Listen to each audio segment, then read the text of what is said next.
ഭർത്താവിനെ അനുസരിച്ച നിനക്ക് സ്വർഗമുണ്ട്, നിനക്ക് സ്വർഗത്തിന്റെ അനുഗ്രഹങ്ങളുണ്ട്. അങ്ങനെ അനുസരിക്കുന്ന ഒരു സ്വഭാവം നിനക്കുണ്ടോ? നീ സ്വാലിഹത്തായ പെണ്ണാണെന്ന് നബി മുഹമ്മദ് മുസ്തഫ സ്വല്ലല്ലാഹു അലൈഹി വസല്ലമ തങ്ങൾ പറയുമ്പോൾ മൂന്നാമത്തെ പെണ്ണാരെന്നറിയോ? സ്വാലിഹത്തായ പെണ്ണിന്റെ മൂന്നാമത്തെ അടയാളം എന്തെന്നറിയോ? മുത്തുനബി പറയുകയാ, ഭർത്താവിനെ ചതിക്കാത്ത പെണ്ണാ.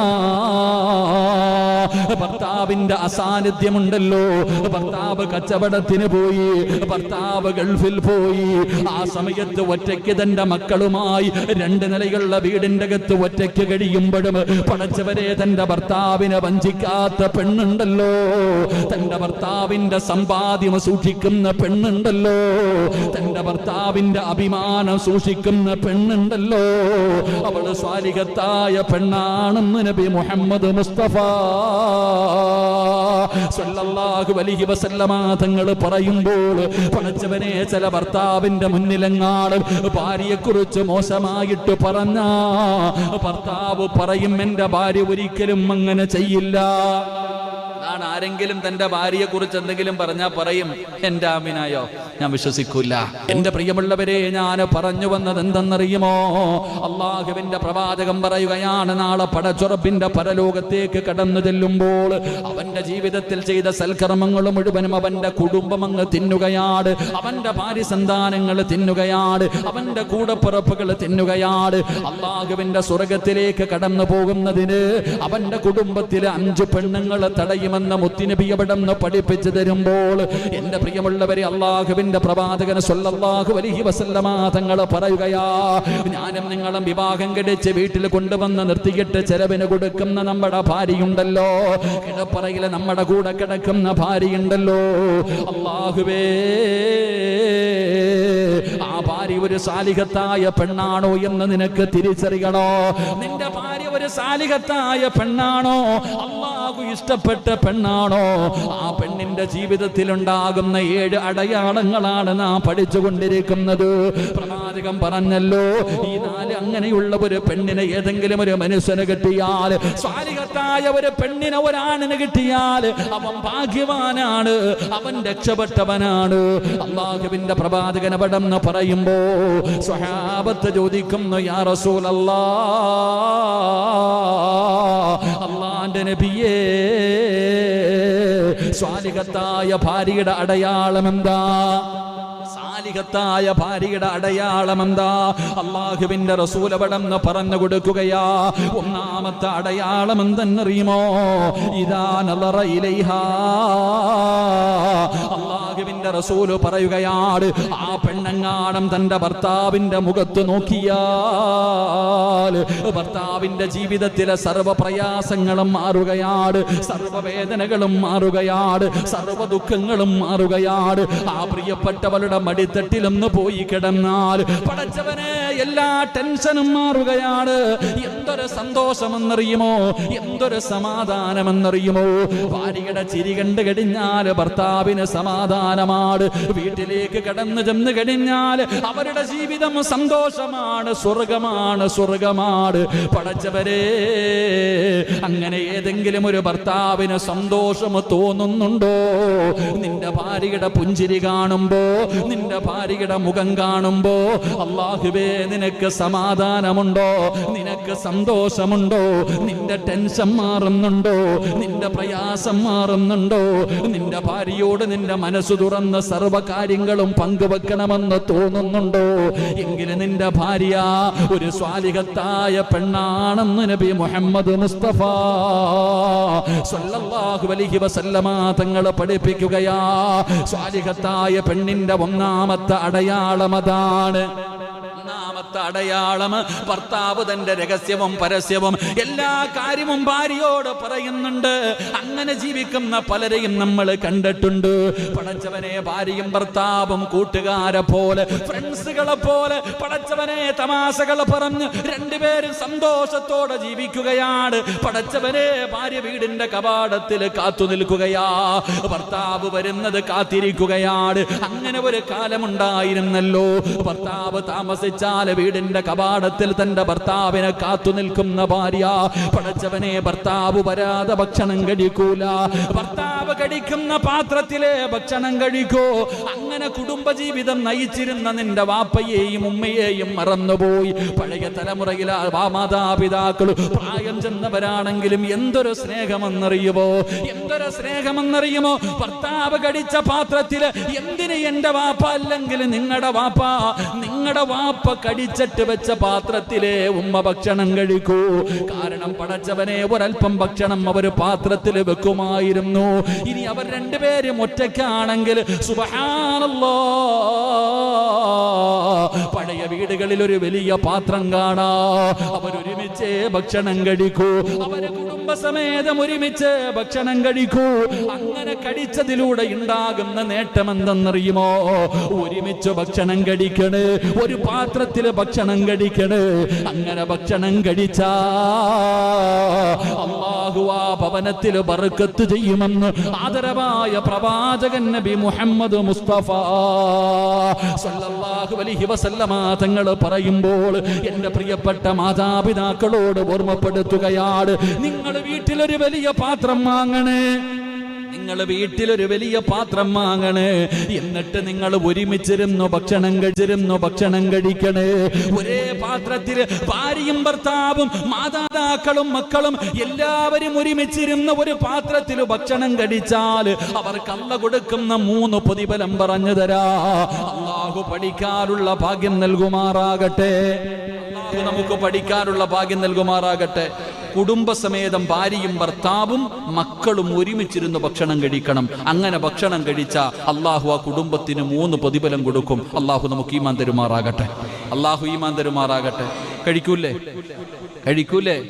ഞാൻ തെളിവ് സഹിതം പറഞ്ഞുതരാം, നിങ്ങൾ പേടിക്കണ്ട.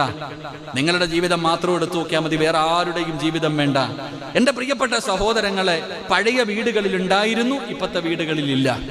ഈ ഒരുമിച്ചിരുന്ന് ഭക്ഷണം കഴിക്കുന്ന വീടുകളിൽ അള്ളാഹുവിന്റെ ബർക്കത്ത് ഉണ്ടാകുമെന്ന് ആദരവായ പ്രവാചകൻ നബി മുഹമ്മദ് മുസ്തഫ സല്ലല്ലാഹു അലൈഹി വസല്ലം. സത്യല്ലേ? ഇവിടെ പണ്ടുള്ള ഒരു 15 വർഷം 20 വർഷം ബാക്കിലോട്ട് ചിന്തിക്ക്, എവിടെയാ അപ്പൊ ദാരിദ്ര്യം പറയണേ? എവിടെയാ ദാരിദ്ര്യമുള്ളത്? ഏതെങ്കിലും ആപ്പ അല്ലോ എന്റെ മോളെ കെട്ടിക്കും, എങ്ങനെ കെട്ടിക്കും, ടെൻഷൻ അടിച്ചിട്ടുണ്ടാ? ഉണ്ടോ മനുഷ്യ? ഇന്ന് നിനക്ക് ആകെ 2 എണ്ണേ ഉള്ളൂ. 10ാം ക്ലാസ്സിൽ പഠിക്കുന്ന ഒരു മകൾ, ഒരു ചെറിയ മകളെ ഉള്ളൂ. നീ ഇപ്പഴും ചിന്തിക്കുന്നത് എങ്ങനെ കെട്ടിക്കും. നിന്റെ ടെൻഷൻ അതാ അല്ലേ? വീട് നന്നാക്കണം, അത് റെഡിയാക്കണം, ഇത് എന്താ ജോലിയില്ല, കൂലിയില്ല, എന്റെ മോളെ എങ്ങനെ കെട്ടിക്കും? നിന്റെ അത്തായിക്ക് ഇത് വല്ലതും ചിന്ത ഉണ്ടായിരുന്നോ? അത്തായിക്ക് 5 എണ്ണം ഉണ്ടായിരുന്നല്ലോ. നിന്റെ സഹോദരിമാർ 5 പെങ്ങന്മാരുണ്ടായിരുന്നല്ലോ, 6 എണ്ണം ഉണ്ടായിരുന്നല്ലോ. നിന്റെ വാപ്പ ഏതെങ്കിലും പള്ളിയുടെ ലെറ്റർ പേഡും കൊണ്ട് വെള്ളിയാഴ്ച പള്ളിയുടെ മുന്നിൽ പോയിരുന്ന് എരന്നിട്ട കെട്ടിച്ച്? ഏത് വാപ്പായ അപ്പൊ പണ്ട് പിരിവിന് പോയിട്ടുള്ള? നിങ്ങൾ പറ, എന്തും ഉണ്ടായിരിക്കണം ഉള്ളത് ചോദിക്കുമ്പോ. ഇവിടെ നിങ്ങളൊരു 10-25 കൊല്ലം എൻ്റെ കാലം കഴിഞ്ഞ് എൻ്റെ പൊട്ട ഒരു 30 കൂടി ബാക്കിലോട്ട് ചിന്തിക്ക്. ഏത് പള്ളിയുടെ ലെറ്റർ പേഡും കൊണ്ടാ ഇവിടെ നിന്ന് അങ്ങനെ ഒന്നും എഴുതി കൊടുത്തേക്കില്ലട്ട. അല്ലാഹു ആലം. അല്ലാഹു ഈമാൻ നൽകുമാറാകട്ടെ. പള്ളിയുടെ കൊച്ചിനെ ഉണ്ടെന്ന് ചില മക്കൾ പെണ്ണിനെ കെട്ടിച്ച് 2 മക്കളുമായി ഇപ്പോഴും പിരിവ് നടത്തുന്നവരുണ്ടപ്പാ. അല്ലാഹു കാത്തുരക്ഷിക്കുമാറാകട്ടെ. എന്നാൽ പാവങ്ങളുണ്ട്, ഇല്ലാന്ന് ഞാൻ പറയുന്നില്ല. എന്റെ പ്രിയ ഒരു 10-25 കൊല്ലം മുമ്പ് ആര് പിരിവെടുത്തിട്ട? അത് അല്ലാഹു ആലം, പടച്ചവനറിയാ, അല്ലാഹ് നോക്കിക്കൊള്ളതൊക്കെ. ഇതിന് ഈമാനാ, അപ്പൊ ഒരു വിശ്വാസം. പാകേറിയ റബ്ബിനറിയാൻ രിസ്ക് തരാൻ. എന്റെ ഭാര്യ ആരാണെന്ന് അള്ളാഹു ഇപ്പം ഞാൻ ജനിച്ചപ്പെട്ട റബ്ബ് തീരുമാനിച്ചിട്ടില്ല എന്റെ ഭാര്യ ആരാണെന്ന്. ഞാൻ എത്രാമത്തെ വയസ്സിൽ പെണ്ണ് കെട്ടുവന്ന്. പണം ഉണ്ടെങ്കിലും ഇല്ലെങ്കിലും ഇന്ന് വീടുണ്ടെങ്കിലേ കെട്ടത്തുള്ളൂ. ഇന്ന് വീടുണ്ടെങ്കിലേ കെട്ടു. നമ്മുടെ അത്ത കെട്ടിയത് വീടുണ്ടായിട്ടാ? പറ. എന്റെ അത്ത കെട്ടിയത് എന്താ? എന്റെ വാപ്പ എന്തായാലും വീടുണ്ടായിട്ടല്ല, ഉമ്മാനെ കെട്ടിയിട്ട് പാലക്കാട്ട് പോയി കെട്ടിയിട്ട് വീട്ടിൽ വന്നിട്ട് വീടൊക്കെ ഉണ്ടാക്കിയേ. എന്ത് സന്തോഷമില്ലേ? അൽഹംദുലില്ലാ. അള്ളാഹു അദ്ദേഹത്തിന്റെ ഖബറുടെ സ്വർഗ്ഗമാക്കി കൊടുക്കുമാറാകട്ടെ. ഞങ്ങളുടെ ഉമ്മ എപ്പോഴും ജീവിച്ചിരിപ്പുണ്ട്. അള്ളാഹു ആഫിയത്തും ദീർഘായുസ്സും കൊടുക്കുമാറാകട്ടെ. നമ്മൾ ചിന്തിച്ചാൽ മതി, അള്ളാഹു എല്ലാം തരും പടച്ചവൻ. നബി സല്ലല്ലാഹു അലൈഹി വസല്ലം തങ്ങൾ പൊന്നുമോളെ കെട്ടിച്ചു കൊടുത്ത ആർക്കാ അലിയായിരുന്നു? നിങ്ങൾ കമ്പാനിയായിരുന്നു അലിയായിരുന്നു നിങ്ങൾ? അല്ല. എന്റെ പ്രിയപ്പെട്ടവരെ, ഇതപ്പോ എല്ലാവരും പണക്കാർ കെട്ടിച്ചു, പാവപ്പെട്ടവര്. അപ്പൊ നിങ്ങൾ ചോദിക്കും, ഉസ്താദ് അതപ്പോ എങ്ങനെ ഉസ്താദ്? അള്ളാഹിക്ക് അറിയാൻ ചങ്ങാതി, നേരെയാക്കാൻ. അള്ളാഹു ഈമാൻ തരുമാറാകട്ടെ. അപ്പൊ ഞാൻ പറഞ്ഞു വന്നത്, കൂട്ടത്തിൽ ഒരുമിച്ചിരുന്ന് ഭക്ഷണം കഴിച്ചാൽ കിട്ടുന്ന 1ാമത്തെ നേട്ടം, അള്ളാഹു ആ വീട്ടിൽ ബർക്കത്ത് ചെയ്യും. അത് മതി. ബർക്കത്ത് കിട്ടിയ രക്ഷപ്പെട്ടു. ദുനിയാവിൻ രക്ഷപ്പെട്ടു, ആഖിറവും രക്ഷപ്പെട്ടു. അള്ളാഹു രക്ഷപ്പെടുത്തുമാറാകട്ടെ.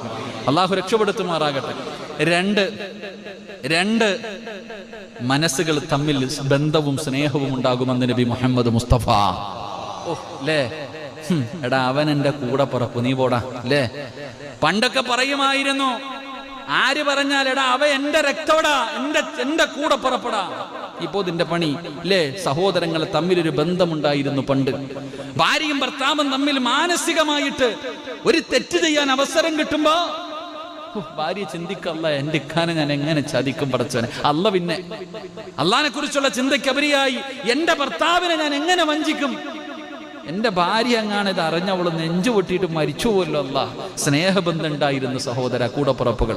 ഇന്ന് ഒരു മതിലിന് അക്കരെ ഇക്കരെ ഒരു വീടിന്റെ അകത്ത് യുദ്ധം നടക്കുന്നുണ്ട്. അള്ളാഹു കാത്തിരക്ഷിക്കുമാറാകട്ടെ. പറ, അള്ളാഹു കാത്തിരക്ഷിക്കുമാറാകട്ടെ. ഏറ്റവും വലിയ ശത്രു ആരാ? എൻ്റെ പ്രിയപ്പെട്ടവരെ, നമ്മൾ വിചാരിച്ചിരിക്കുന്നത് എന്നോട് ഏറ്റവും വലിയ അസൂയ എൻ്റെ അയൽവാസിക്കാണെന്നാണ്. അങ്ങനെ നമ്മൾ കരുതിയിരിക്കണേ. അല്ല, ഏറ്റവും കൂടുതൽ അസൂയ ആർക്കാ? അയൽവാസിക്കല്ല. അയൽവാസിക്കല്ല നമ്മളോട് ഏറ്റവും കൂടുതൽ അസൂയ തോന്നുന്നത്. തെളിവ് ഞാൻ പറഞ്ഞു തരാം. അള്ളാഹു ഈമാൻ തരുമാറാകട്ടെ. അള്ളാഹു ഈമാൻ തരുമാറാകട്ടെ. നമ്മളോട് ഏറ്റവും കൂടുതൽ അസൂയ തോന്നുന്നത് നമ്മുടെ കൂടപ്പുറപ്പനാ. പിന്നെ നാട്ടുകാർക്ക് തോന്നും. നമ്മുടെ കൂടപ്പിറപ്പുകൾക്ക് ആ പരിശുദ്ധമായ ഖുർആൻ എടുത്തു നോക്ക്. സൂറത്ത് യൂസുഫ് നബി അലിഹിസ്സലാമിന്റെ ചരിത്രം അള്ളാഹു പറയുന്നുണ്ട്. യൂസുഫ് നബി അലിഹിസ്സലാം വാപ്പാടെ അടുക്ക പോയിട്ട് പറഞ്ഞു, വാപ്പാ ഞാനൊരു സ്വപ്നം കണ്ടേട്ടാ, എനിക്കിങ്ങനെ സുജൂദ് ചെയ്യുന്നതായിട്ട് ഞാനൊരു സ്വപ്നം കണ്ടു. യാക്കൂബ് നബി അലിഹിസ്സലാം മോനോട് പറഞ്ഞു കൊടുത്തു, മോനെ നീ ആരോടും പറയണ്ട, കാക്കാമാരോടൊന്നും പോയി പറയണ്ടട്ടാ, നിന്റെ സഹോദരങ്ങളോടൊന്നും പോയി നീ പറഞ്ഞു കൊടുക്കണ്ട. യൂസുഫ് നബി അലിഹിസ്സലാം കുട്ടിയാ പോയി പറഞ്ഞു കൊടുത്തു. അവസാനം ഉണ്ടായത് എന്തേ? പൊട്ടക്കണത്തിലിട്ടിട്ട് കൊല്ലാൻ നോക്കിയത് ആ കൂടപ്പുറപ്പുകളായിരുന്നു. അള്ളാഹു കാത്തിരക്ഷിക്കുമാറാകട്ടെ. എൻ്റെ പ്രിയപ്പെട്ടവർ, അതുകൊണ്ട് ഏറ്റവും കൂടുതലല്ലേ അവന് മാത്രം എങ്ങനായി, ഞാൻ ഇങ്ങനായി, ഓന് അറബി എത്തിങ്കാനയിലാക്കിയതാ, അവൻ കൈയിട്ട് വാരിയതാ. എന്തിനപ്പ? അള്ളാഹു നമുക്ക് നൽകിയിട്ടുണ്ട്, അൽഹംദുലില്ലാ, സന്തോഷം. എന്നെക്കാളും വലിയ വീട് അവനെക്കാളും വലിയ വീട്. എത്രയൊക്കെ ആണെങ്കിലും എത്ര വലിയ വീട് വെച്ചാലും കുടുംബ വീട്ടിൽ കിടന്നാൽ കിട്ടുന്നൊരു സുഖം വേറെ എങ്ങും കിട്ടൂല. അള്ളാഹു ഈമാൻ തരുമാറാകട്ടെ. ഉള്ള കാര്യമല്ലേ? അതാണ്, കുടുംബ വീട്ടിൽ പോയി കടന്നാൽ മതി. എന്ത് ബർക്കത്തെന്നറിയോ? ആ ബർക്കത്ത് ഉണ്ടാകാനുള്ള കാരണം എന്താ? നിന്റെ അത്തായ അമ്മായി അവിടെ ഉള്ളത് കൊണ്ടാ. ആ പ്രായമുള്ളവർ ആ വീട്ടിൽ ഉള്ളത് കൊണ്ടാണ് ആ വീട്ടിൽ ബർക്കത്തുള്ളത്. അള്ളാഹു നമുക്ക് ഈമാൻ നൽകുമാറാകട്ടെ.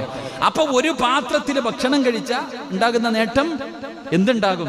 സ്നേഹബന്ധം ഉണ്ടാകും. കൂടപ്പുറപ്പുകൾ തമ്മിൽ, ഭാര്യയും ഭർത്താവും തമ്മിലൊരു ബന്ധം. ഇന്ന് അള്ളാഹുവേ പടച്ചവനെ, ഇന്ന് ഭർത്താവ് തന്നെ പാത്രത്തിൽ ഭാര്യ കൈവെക്കോ? നിങ്ങൾ ഇന്നൊന്ന് പോയി നോക്കണം. ഇന്ന് ക്ലാസ് കഴിഞ്ഞിട്ട് എൻ്റെ വയല് കേൾക്കണ ഓരോ ലൈവ് കേൾക്കണ ഓരോ ഭർത്താവും ഓരോ ഉമ്മയും നിങ്ങളും ചിന്തിക്കാം. ഇന്നത്തെ ദിവസം നിങ്ങൾ രാത്രി ഭക്ഷണം കഴിക്കുമ്പോൾ നീ കഴിച്ച പാത്രത്തിൽ ഒത്തിരി ചോറ് വെച്ചിട്ട് ആമിനാക്കി കൊടുത്തു വെക്ക്. ആമിനെ പതുക്കെ എടുത്തുകൊണ്ട് പോയി തട്ടാൻ. എന്തിന്? നമ്മുടെ ഉമ്മ, അള്ളാഹു നമ്മുടെ ഉമ്മയ്ക്ക് മരണപ്പെട്ടവരുടെ കബറിടം വിശാലമാക്കി കൊടുക്കുമാറാകട്ടെ. ജീവിച്ചിരിക്കുന്ന ഉമ്മയ്ക്ക് അള്ളാഹു ദീർഘായുസ് കൊടുക്കുമാറാകട്ടെ.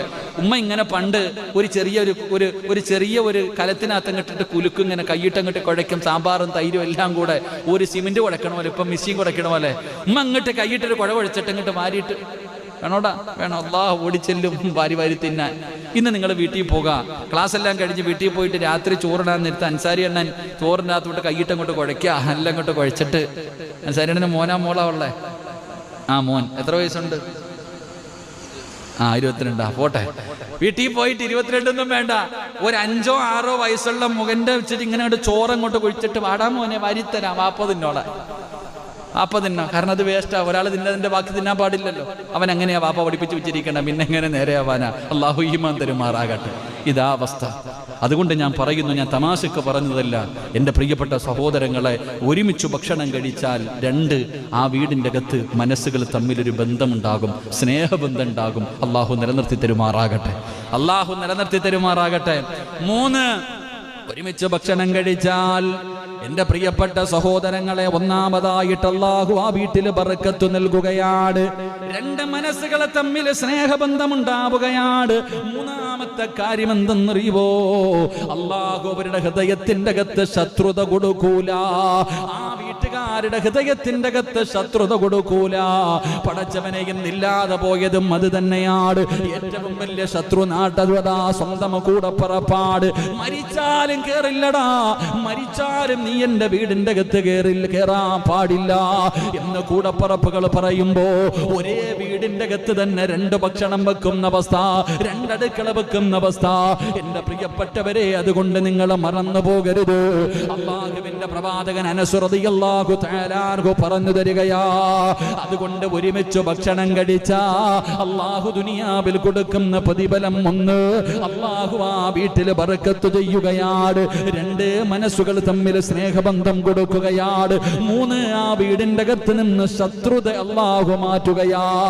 4 ഇബ്ലീസ് അവരുടെ മുന്നിൽ പരാജയപ്പെട്ടു പോവുകയാണ്. ഇബ്ലീസിന് ആ വീടിന്റെ അകത്ത് സ്ഥാനമില്ല. ഇബ്ലീസിനും തന്റെ മക്കൾക്കും കൈയിട്ട് കടിക്കാനുള്ള അവസരപ്പെട്ടവരെ നാളെ പടച്ചുറപ്പിന്റെ സ്വർഗത്തിലും അവർ ഒരുമിച്ചാ. അതുകൊണ്ട് എന്റെ പ്രിയമുള്ളവരെ, പ്രവാചകൻ അവിടെ നിന്ന് പറയുകയാണ്, സാലിഹത്തായ പെണ്ണിന്റെ 1ാമത്തെ അടയാളം എന്തെന്നറിയുവോ? അവളുടെ മുഖത്ത് നോക്കിയാൽ സർവ്വ പ്രശ്നങ്ങൾക്കും പരിഹാരമായി, അവിടെ നിന്ന് സമാധാനമായി. ഏത് വേദനയും എത്ര വലിയ പ്രയാസവും ഭാര്യയൊന്ന് തലയിൽ കൈവച്ചിട്ട് പോട്ടയിക്ക ഞാനുണ്ടല്ലോ എന്ന ഒരൊറ്റ വാക്ക് മതി മോനെ, എല്ലാ പ്രശ്നങ്ങൾക്കും പരിഹാരമാവുകയാണ്. 2 സ്വാലിഹത്തായ പെണ്ണിന്റെ 2ാമത്തെ അടയാളം എന്താ? റസൂലുള്ളാഹി പറയുകയാണ്, വൈദാ അമറഹാ, ഭർത്താവ് ഏതെങ്കിലും ഒരു കാര്യം തന്റെ ഭാര്യയോട് കൽപ്പിച്ചാൽ, പോകണ്ടെന്ന് പറഞ്ഞാൽ പോകണ്ട, വേണ്ടെന്ന് പറഞ്ഞാൽ വേണ്ട, മതിയെന്ന് പറഞ്ഞാൽ മതി. തന്റെ ഭർത്താവ് ഒരു നല്ല കാര്യം കൽപ്പിച്ചു കഴിഞ്ഞാൽ, പടച്ചവനെ എന്റെ ഭർത്താവാണല്ലോ, എന്റെ ഭർത്താവിന്റെ പൊരുത്തമില്ലെങ്കിൽ എനിക്ക് അല്ലാഹുവിന്റെ സ്വർഗമില്ലല്ലോ. അല്ലാഹുവിന്റെ പ്രവാചകൻ പറഞ്ഞത്, ലോകത്ത് അല്ലാഹുവിന്റെ മുന്നിലല്ലാതെ മറ്റാരെങ്കിലും മുന്നിൽ സുജൂദ് ചെയ്യാറ് അല്ലാഹു കൽപ്പിക്കുമായിരുന്നെങ്കിൽ ഒരു പെണ്ണ് തന്റെ ഭർത്താവിന്റെ മുന്നിൽ സുജൂദ് ചെയ്യാൻ കൽപ്പിക്കുമായിരുന്നു എന്ന് അല്ലാഹുവിന്റെ പ്രവാചകൻ പോലും ഓർമ്മപ്പെടുത്തിയെങ്കിൽ, തന്റെ ഭർത്താവിന്റെ കൽപ്പന അനുസരിക്കുന്ന ഭാര്യ എവിടെ പോയാലും ഭർത്താവിന്റെ അനുവാദമില്ലാതെ പോകില്ല. വീടിന് പുറത്തിറങ്ങണോ, തന്റെ ഭർത്താവിന്റെ പൊരുത്തം അത് 15 വയസ്സുള്ള 20 വയസ്സുള്ള ഭാര്യയാണെങ്കിലും 55 വയസ്സുള്ള ഭാര്യയാണെങ്കിലും അല്ലാഹുവേ ഭർത്താവിന്റെ പൊരുത്തമില്ലാതെ വീടിന്റെ വെളിയിലിറങ്ങില്ല, ഭർത്താവിന്റെ അനുവാദമില്ലാതെ പുറത്തിറങ്ങൂല, ഭർത്താവിന്റെ മുന്നിൽ കയർത്തു സംസാരിക്കില്ല, ഭർത്താവിനോട് ദേഷ്യപ്പെടില്ല. പടച്ചവനെ, ഭർത്താവിനെ അനുസരിക്കുന്ന പെണ്ണ്, അങ്ങനെ ഒരു ഗുണം നിന്റെ ഭാര്യക്കുണ്ടോ? അവള് സ്വാലിഹത്തായ പെണ്ണാണെന്ന് നബി മുഹമ്മദ് മുസ്തഫ. എന്റെ പ്രിയപ്പെട്ട പെങ്ങള്, അല്ലാഹുവിന്റെ പ്രവാചകന്റെ ഖദീജയെ കുറിച്ച് പഠിക്കണം പെണ്ണ്. അല്ലാഹുവിന്റെ പ്രവാചകന്റെ പ്രിയപ്പെട്ട ഭാര്യയായ ഖദീജ ബീവി റളിയല്ലാഹു തആല അൻഹാ സ്വർഗ്ഗത്തിൽ ഒരു മുത്തിന്റെ കൊട്ടാരമാ. ഒരാള് പോലും അടുത്തേക്ക് പോകാൻ കഴിയാത്ത, ഒരു ശല്യവും ചെയ്യാത്ത മനോഹരമായ ഒരു കൊട്ടാരം അല്ലാഹുവേ ഖദീജയ്ക്കുണ്ട്. എന്തിനാ അല്ലാഹ് ഇത് കൊടുക്കുന്നതെന്നറിയുമോ? 25 കൊല്ലം അല്ലാഹുവിന്റെ പ്രവാചകന്റെ കൂടെ ജീവിച്ചിട്ട് 25 വർഷക്കാലം അല്ലാഹുവിന്റെ റസൂലിന്റെ കൂടെ ജീവിച്ചു. ഒരിക്കൽ പോലും ശബ്ദമുയർത്തി സംസാരിച്ചിട്ടില്ല. ഭർത്താവിനെക്കാൾ 15 വയസ്സ് കൂടുതലാ. ഭർത്താവിനെക്കാളും 15 വയസ്സ് കൂടുതലുള്ള ഖദീജ 25 കൊല്ലം ഒരിക്കൽ പോലും അല്ലാഹുവിന്റെ റസൂൽ എന്ന ഭർത്താവിന്റെ മുന്നിൽ പടച്ചവരെ ശബ്ദമുയർത്തി സംസാരിച്ചിട്ടില്ല. അല്ലാഹുവേ, അപ്പൊ പെണ്ണുങ്ങൾ പറയും പ്രവാചകനായത് കൊണ്ടല്ലേ? അല്ല പെങ്ങള്, 25ാമത്തെ വയസ്സിലാണ് അല്ലാഹുവിന്റെ പ്രവാചകന് ഖദീജയെ വിവാഹം കഴിച്ചത്. പ്രവാചകന് നുബൂവത്ത് കിട്ടിയത് എപ്പോഴെന്നറിയുമോ? 40ാമത്തെ വയസ്സിലാ. 40ാമത്തെ വയസ്സിലാ മുത്തുനബിക്ക് നുബൂവത്ത് കിട്ടിയത്. അപ്പൊ പ്രവാചകനായിരുന്നില്ല. ആ 25 കൊല്ലത്തിന്റെ ഇടയിൽ ഭർത്താവിന്റെ മുന്നിൽ ശബ്ദമുയർത്തിയിട്ടില്ലാത്തത് കാരണം അല്ലാഹു സ്വർഗത്തിൽ ആരും ചെല്ലാത്ത ഒരു മുത്തിന്റെ കൊട്ടാരം കൊടുക്കുമെന്ന് മുത്തുനബി പറയുമ്പോ, പെങ്ങളെ, ഭർത്താവിനെ അനുസരിച്ചാ നിനക്ക് സ്വർഗമുണ്ട്, നിനക്ക് സ്വർഗത്തിന്റെ അനുഗ്രഹങ്ങളുണ്ട്. അങ്ങനെ അനുസരിക്കുന്ന ഒരു സ്വഭാവം നിനക്കുണ്ടോ? നീ സ്വാലിഹത്തായ പെണ്ണാണെന്ന് നബി മുഹമ്മദ് മുസ്തഫ സ്വല്ലല്ലാഹു അലൈഹി വസല്ലമ തങ്ങൾ പറയുമ്പോൾ, 3ാമത്തെ പെണ്ണാരെന്നറിയോ? സ്വാലിഹ സ്വാലിഹത്തായ പെണ്ണിന്റെ മൂന്നാമത്തെ അടയാളം എന്തെന്നറിയോ? മുത്തുനബി പറയുകയാ, ഭർത്താവിനെ ചതിക്കാത്ത പെണ്ണാ. ഭർത്താവിന്റെ അസാന്നിധ്യമുണ്ടല്ലോ, ഭർത്താവ് കച്ചവടത്തിന് പോയി, ഭർത്താവ് ഗൾഫിൽ പോയി, ആ സമയത്ത് ഒറ്റയ്ക്ക് തന്റെ മക്കളുമായി 2 നിലയുള്ള വീടിന്റെ അകത്ത് ഒറ്റയ്ക്ക് കഴിയുമ്പോഴും പടച്ചവരെ തന്റെ ഭർത്താവിനെ വഞ്ചിക്കാത്ത പെണ്ണുണ്ടല്ലോ, തന്റെ ഭർത്താവിന്റെ സമ്പാദ്യം സൂക്ഷിക്കുന്ന പെണ്ണുണ്ടല്ലോ, തന്റെ ഭർത്താവിന്റെ അഭിമാനം സൂക്ഷിക്കുന്ന പെണ്ണുണ്ടല്ലോ, അവള് സ്വാലിഹത്തായ പെണ്ണാണെന്ന് നബി മുഹമ്മദ് മുസ്തഫ സല്ലല്ലാഹു അലൈഹി വസല്ലമ തങ്ങൾ പറയുമ്പോൾ പടച്ചവനെ ചില ഭർത്താവിന്റെ മുന്നിലെങ്ങാളും ഭാര്യയെക്കുറിച്ച് മോശമായിട്ട് പറഞ്ഞ ഭർത്താവ് പറയും, എന്റെ ഭാര്യ ഒരിക്കലും അങ്ങനെ ചെയ്യില്ല. ആരെങ്കിലും തന്റെ ഭാര്യയെ കുറിച്ച് എന്തെങ്കിലും പറഞ്ഞാൽ പറയും, എന്റെ ആമിനായോ, ഞാൻ വിശ്വസിക്കൂല. എന്റെ പ്രിയപ്പെട്ടവരെ, ഭാര്യ എങ്ങനാ? തന്റെ ഭർത്താവ് നാട്ടിലില്ല, തന്റെ ഭർത്താവിന്റെ സമ്പത്തും തന്റെ ശരീരവും സൂക്ഷിക്കുന്ന പെണ്ണ് നമ്മുടെ ഭാര്യ അങ്ങനത്തെ ഒരുത്തിയാണെങ്കിൽ, ഒരിക്കലും നമ്മളെ ചതിക്കാത്ത ഒരു പെണ്ണാണ് നമ്മുടെ ഭാര്യയെങ്കിൽ, അള്ളാഹു അവള് സാലിഹത്താണെന്ന് നബി മുഹമ്മദ് മുസ്തഫ സല്ലല്ലാഹു അലൈഹി വസല്ലം അങ്ങനെ ഒരു ഉറച്ച വിശ്വാസം. എന്റെ ഭാര്യ ആരെയും ഫോൺ വിളിക്കൂല, എന്റെ ഭാര്യ ആർക്കും മെസ്സേജ് എഴുതൂല, എന്റെ ഭാര്യ ഒരിക്കലും എന്നെ വഞ്ചിക്കില്ല, അങ്ങനൊരു വിശ്വാസം. എന്റെ പ്രിയപ്പെട്ടവരെ, നമുക്ക് നമ്മുടെ ഭാര്യ അങ്ങനെ ആകണം. തന്റെ ഭർത്താവിന്റെ സമ്പാദ്യവും എല്ലാം സൂക്ഷിക്കുന്ന പെണ്ണ്. അല്ലാതെ എടുത്ത് ഒളിച്ചും പാത്തും അങ്ങോട്ടും ഇങ്ങോട്ടും കൊടുക്കല്ല, ഭർത്താവ് അറിയാതെ എടുത്തും അങ്ങോട്ട് കൊടുക്കുക, അങ്ങനൊന്നും കൊടുക്കാൻ പാടില്ല. അള്ളാഹു ഈമാൻ തരുമാറാകട്ടെ. അതാരുമാണെങ്കിലും ചെയ്യാൻ പാടുണ്ടോ? ഭർത്താവിന്റെ സമ്പാദ്യം വാപ്പ ചോദിച്ചാലും ഉമ്മ കൊടുക്കാൻ പാടുണ്ടോ? എന്റെ ഭാര്യയെ ഞാൻ കഷ്ടപ്പെട്ടുണ്ടാക്കുന്ന സമ്പത്ത് എന്റെ അനുവാദം ഇല്ലാതെ എടുത്ത് ആർക്കെങ്കിലും കൊടുക്കാൻ പാടുണ്ടോ? പറഞ്ഞങ്ങാതി കൊടുക്കാൻ പാടുണ്ടോ? ഇല്ല. എന്തുകൊണ്ട്? ഭർത്താവിന്റെ അനുവാദം, സമ്പത്തും ശരീരവും സൂക്ഷിക്കുന്നവളാകണം ഭാര്യ. എന്റെ പ്രിയപ്പെട്ടവർ, ഇന്നത്തെ പെണ്ണുങ്ങൾ അങ്ങനൊന്നുമല്ല. പല പരിപാടികളും അതിനിടയിലൂടെ എടുത്ത് നടക്കും. ഭർത്താവിന്റെ അനുവാദം ഒന്നും ചോദിക്കാതെ എടുത്ത് അവിടെ കടം കൊടുക്കും, വല്ലവരും ചോദിക്കും, കൂടപ്പുറപ്പം ചോദിക്കുമ്പോൾ കൊടുക്കും. നമ്മളും അങ്ങനെ തന്നെ. ഭർത്താവിന്റെ പ്രിയപ്പെട്ട സഹോദരങ്ങളെ, ഭാര്യയുടെ അനുവാദമില്ലാതെ ഭാര്യയുടെ സ്വർണ്ണം എടുത്ത് വിൽക്കുന്നവന്മാരുണ്ട്. അല്ലാഹു കാത്തിരക്ഷിക്കുമാറാകട്ടെ. മഹറെടുത്ത് കൊടുക്കാവോ? ഭാര്യയുടെ സ്വർണം നമുക്ക് എടുക്കാവോ? എന്തെങ്കിലും ഇങ്ങനെ ഇരിക്കണേ? എന്താണ് ഷാജിക്കായുടെ ഭാര്യയുടെ സ്വർണ്ണം ഉണ്ട്, ഷാജിക്കായ്ക്ക് എടുക്കാവോ? ചോദിക്കാതെ എടുക്കാൻ പറ്റുമോ? എന്തെടുക്കാൻ പറ്റാത്ത നമ്മുടെ ഭാര്യയല്ലേ? എന്തേ പറ്റാതെ? എന്താ ഷൗക്കണ്ണേ? ഷൗക്കണ്ണ പിന്നെ ചോദിക്കാനൊന്നുമില്ല അല്ലേ? നമ്മൾ ശ്രദ്ധിക്കേണ്ട കാര്യം, എന്റെ ഭാര്യയുടെ സ്വർണം അല്ലേ, അപ്പൊ അത് എന്റേതാണോ? അല്ല. കാരണം ബന്ധം ഒഴിയുമ്പോ ഇതൊക്കെ തിരിച്ചു കൊടുക്കണോ? ഒരു ഭാര്യയും ഭർത്താവും തമ്മിൽ ബന്ധം ഒഴിഞ്ഞു അല്ലേ? രണ്ടുപേരും ബന്ധം ഒഴിയുമ്പോ 50 പവൻ തന്നിട്ടുണ്ട്, തിരിച്ചു തരണം. കൊടുക്കണോ? നമ്മുടേതാണെങ്കിൽ കൊടുക്കണ്ടല്ലോ, അപ്പൊ കൊടുക്കണം. അപ്പൊ അതിനർത്ഥം എന്താണ്? അത് നമ്മുടേതല്ലാണ്. പക്ഷെ മഹർ വരെ തിരിച്ചു വാങ്ങിക്കൊണ്ടു പോകുന്ന മഹാന്മാരുണ്ട്. മഹർ വരെ ഒരിക്കലും പെണ്ണിന്റെ മഹർ തിരിച്ചു വാങ്ങാൻ പാടില്ല. അല്ലാഹു ഈമാൻ തരുമാറാകട്ടെ. അത് അവൾ കൊള്ളതാ, അത് അവളുടെ അവകാശം. മഹർ തിരിച്ചു വാങ്ങാൻ കഴിയില്ല. ഭാര്യയുടെ സ്വർണ്ണമാണെങ്കിലും അനുവാദം ചോദിച്ചിട്ടേ എടുക്കാവൂ. അവളുടെ മാതാപിതാക്കളോടൊക്കെ ചോദിക്കണം, എന്നിട്ട് വേണം എടുക്കാൻ കേട്ടോ.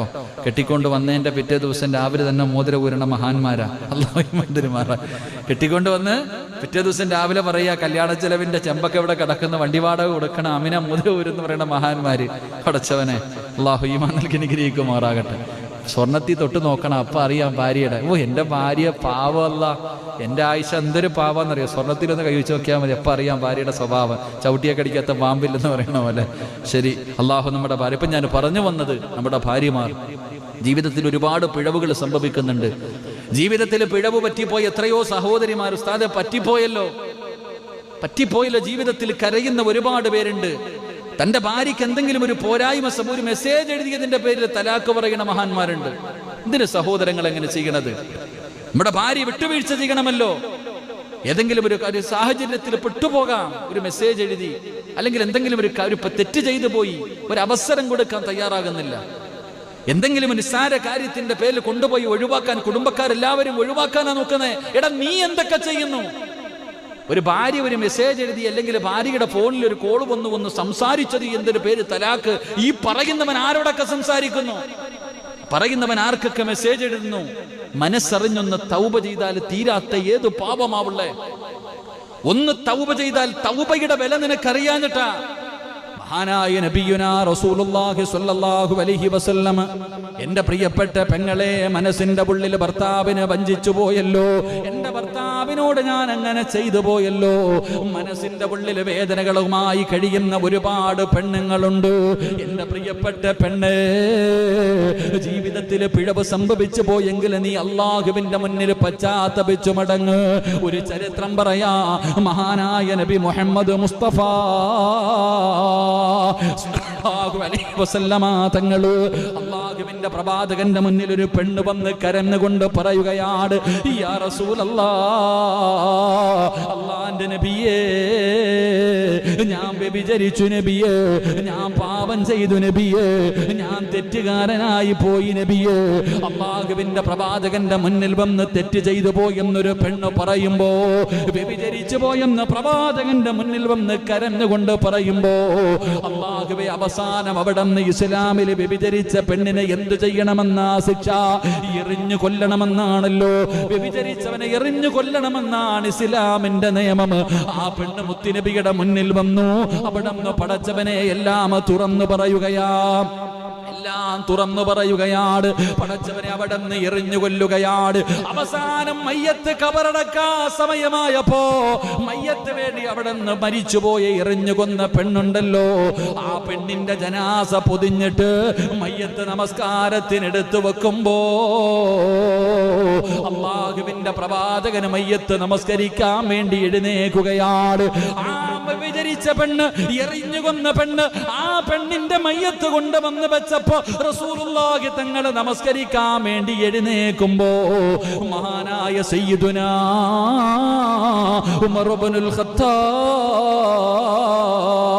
റളിയല്ലാഹു തആല അൻഹു, ഉമർ ഇബ്നുൽ ഖത്താബ് റളിയല്ലാഹു തആല അൻഹു പടച്ചവനെ മുത്തുനബിയുടെ ചുമലിലേക്ക് കൈവെക്കുകയാണ്.